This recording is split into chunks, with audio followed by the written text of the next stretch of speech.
코로나19 신규 확진자가 12일 만에 다시 700명대로 올라섰습니다. 특히 종교시설을 고리로 한 집단 감염이 빠르게 확산하고 있습니다. 김예린 기자입니다. 코로나19 신규 확진자가 다시 700명대를 넘어섰습니다. 지역사회 감염 684명, 해외 유입 23명으로 모두 707명이 확진됐습니다. 700명을 넘어선 건 지난 14일 이후 12일 만입니다. 가족이나 지인 모임, 직장, 유흥시설 등 일상 곳곳에서 크고 작은 감염이 계속되는 여파입니다. 종교시설, 특히 교회를 고리로 한 확산세가 큽니다. 서울 가락동의 한 교회에서는 지난 10일 이후 교인 18명을 포함해 가족, 지인 등 30명 넘게 감염됐습니다. 대면 예배를 통해 바이러스가 퍼진 것으로 보입니다.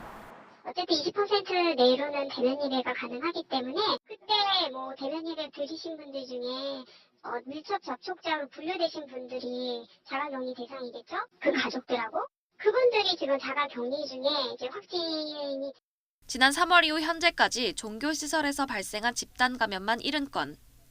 이 가운데 교회 관련 사례가 89%에 달합니다. 대부분 부실한 방역수칙 속에 이뤄진 종교활동을 바탕으로 옮은 것으로 파악됐습니다. 교인이 감염된 이후에 대면 예배 그리고 소모임을 통해서 다른 교인과 가족 등에게 추가 전파한 것으로 생각하고 있습니다. 특히 지난달 23일 경기도 광주의 선교센터에서 발생한 집단 감염은 영국발 변이 바이러스로 확인돼 우려가 커지고 있습니다. 확진자가 35명까지 늘어났는데 이 가운데 30명 이상이 변이로 확정됐거나 연관성이 있었습니다. 특별히 거기가 규모가 작아갖고 그런 환경으로 보여요. 단지하고죠. 지난해 10월 이후 확정된 변이 바이러스 사례와 역학적 연관이 있는 사례를 합치면 3,128명에 이릅니다.